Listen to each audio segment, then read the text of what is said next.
स्वागत है आप लोगों का मेरे इस चैनल पर। तो विभाजन की परिभाषा जानने से पहले हमें गुना मल्टीप्लाई की परिभाषा जाननी पड़ेगी। मल्टीप्लाई का डिफिनेशन क्या होता है, तो आइए शुरू करते हैं। तो मल्टीप्लाई कहते किसको है? तो मल्टीप्लाई का हिंदी होता है गुना।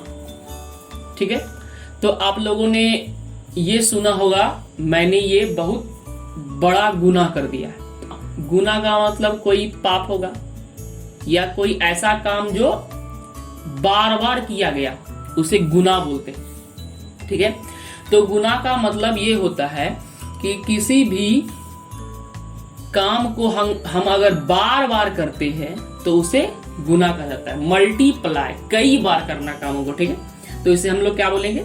गुना।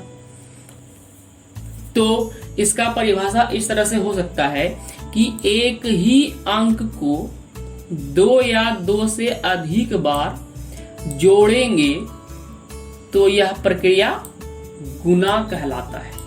यानी कि किसी भी अंक को दो या दो से अधिक बार जोड़ना है, ठीक है, तो उसको क्या बोलेंगे हम लोग? गुना। तो एक एग्जांपल मैं यहां दे रहा हूं, जैसे कि 5 को 4 से गुना करें, 5 × 4। तो इसे गुना कैसे किया जाता है ये बताया जा रहा है। अब देखिए यहां पर ये जो 5 है, 5 × 4, यानी कि 5 को 4 बार लिखा गया है। ठीक है, तो इसका आंसर क्या आने वाला है? 5 × 4 का आंसर हम लोग जानते हैं कि 20 आता है, और इसको ऐड करने पर भी 20 आता है।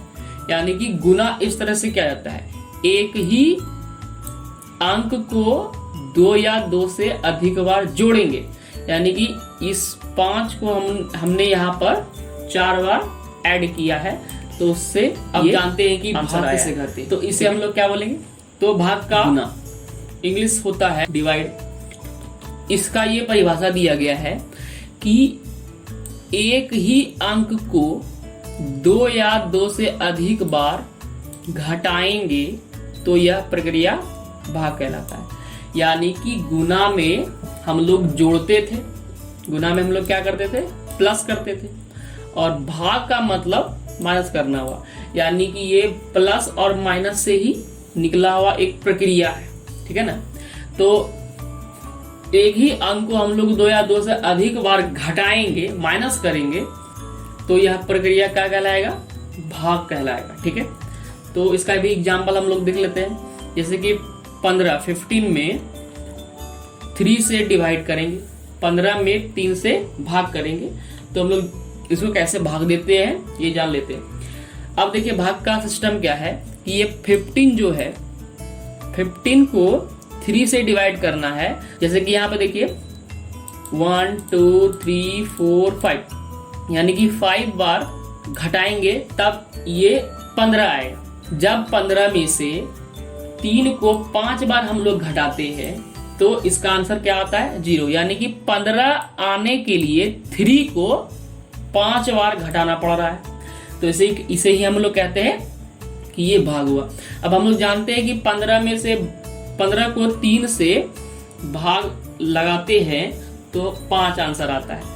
तो ये जितना बार माइनस हुआ तो ये एक संख्या है कि 5 बार 3 को घटाया गया है। ये जो 5 आया, ये क्या बता रहा है कि ये संख्या है कि 5 बार हम लोग 3 को घटाएंगे, तो इसे हम लोग क्या बोलेंगे? भाग बोलते हैं। तो आइए अब आगे बढ़ते हैं। अब इसी के साथ हम लोग एडिशन और सब्ट्रैक्शन को भी जान लेते हैं कि एडिशन और सब्ट्रैक्शन का परिभाषा डिफिनेशन क्या होगा। तो ये एडिशन है, इसका हिंदी होता है योग। और योग आप लोग तो जान ही रहे होंगे कि योग कहाँ से आया है। योग का मतलब होता है व्यायाम, जो कि हमारे पुराने जमाने में ऋषि मुनि लोग योग करते थे, व्यायाम करते थे, जिससे कि उनके शरीर की रक्षा होती थी, और इसी से तप तथा बल प्राप्त होता था। तो आइए इसे जानते हैं योग का डिफिनेशन क्या होता है। तो योग का जो डिफिनेशन है कि अंक या वस्तु का संग्रह ही योग कहलाता है। यानी कि किसी वस्तु को या अंक को हम लोग कलेक्ट करते हैं, जमा करते हैं, तो वो क्या कहलाता है? योग। और इसका भी एग्जाम्पल है जो कि इस तरह से है 5 + 4 = 9। तो इस तरह से ये योग कहलाता है। तो अब सबट्रैक्शन का भी डिफिनेशन है और सबट्रैक्शन का हिंदी होता है घटाव। तो इसका डेफिनेशन इस तरह से है कि अंक या वस्तु का विग्रह ही घटाव कहलाता है। यानी कि किसी वस्तु या अंक को हम लोग अलग करते हैं, ठीक है, यानी कि उसको वहां से हटा देते हैं, कम कर देते हैं, तो उसको क्या बोलते हैं हम लोग? घटाव। तो ये स्पष्ट डिफिनेशन होगा। तो मेरे वीडियो को देखने के लिए धन्यवाद।